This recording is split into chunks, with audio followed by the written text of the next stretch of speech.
بص الفيديو ده كان نفسي اعمله من زمان، فركز معايا كده ويلا بينا. عمرك يا صديقي سألت نفسك ايه سبب تدهور الكورة في مصر؟ تعالى كده نفكر مع بعض. هل هو اتحاد كورة، نقص فلوس، جودة لعيبة، جودة مدربين؟ بص، رغم ان الحاجات دي كلها سبب فعلا لكن مش رئيسي. عشان كده هنتكلم عن ليه اختفت الأندية الشعبية في مصر.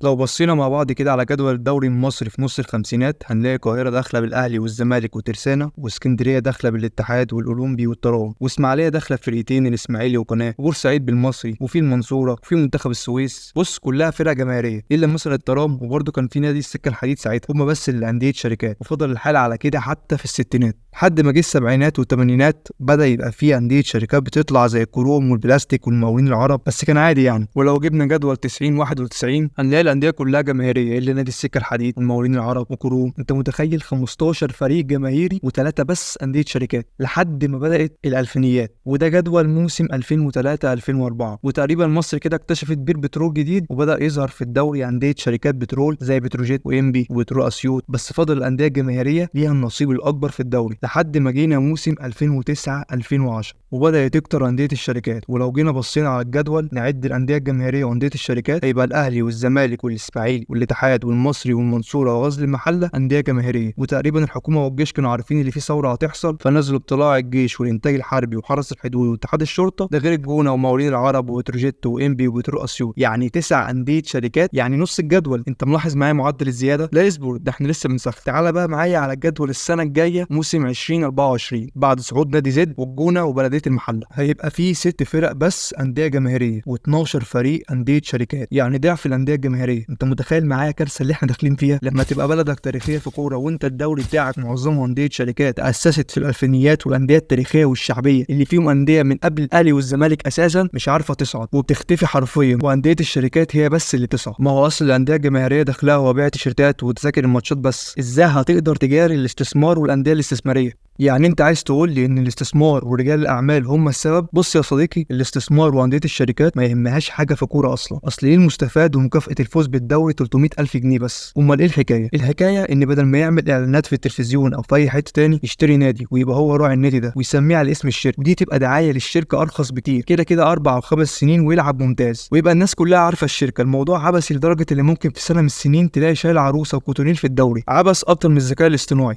بص قبل ما توه مني، انا هوصل لك فكره الاستثمار الصح في حكايه كده. اكيد عارف عائله صويرس، نجيب وسميح وناصف. في يوم كده في 2019 ونجيب قاعد مع ناصف في الجونه، قال له بقول لك ايه، اشمعنى سميح عنده نادي الجونه واحنا لا؟ احنا لازم نستثمر في كوره. راح ناصف قال له والله عندك حق، يلا بينا. نجيب قال له انا هشتري في الدوري المصري، وناصف قال له دوري مصري ايه يا عم، انا هطلع على الدوري الانجليزي. تعالى بقى نشوف الفرق بين استثماراته. ناصف راح اشترى حصه 55% في نادي جماهيري زي استون فيلا في الدوري الانجليزي. نجيب بقى عمل ايه؟ راح اشترى نادي شركه مصر في الدرجه الثانيه وغيره لنادي زي. تخيل مثلا لو نجيب بدل ما يعمل كده عمل زي اخوه ويشتري حصه في نادي زي الاتحاد او الاسماعيلي او اي نادي جماهيري، بدل ما يروح يعمل في انديه شركات. هتبدا الانديه دي تلعب ممتاز، الجماهيريه هتزيد في الدوري، ويبدا الجيل الجديد يبقى عنده انتماء لفريق منطقته مش اهلي وزمالك بس. وانا عايز اتكلم في الموضوع ده شويه. زي ما ايطاليا عندها ديربي الغضب بين اي سي ميلان والانتر ميلان، مصر كمان عندها ديربي قوي جدا، ديربي المحله بين غزل المحله وبلديه المحله. انت بتضحك دلوقتي لكن حرفيا كان مرعب، والاهلي والزمالك يشهدوا على الكلام ده. ليه ما يبقاش زي ما الدوري الانجليزي عنده في لندن ارسنال وتشيلسي وتوتن؟ احنا برضو على فكره عندنا مثلا في اسكندريه في الاتحاد والاولمبي، اسماعيليه فيها القناه والاسماعيلي، في بورسعيد المصري والمريخ،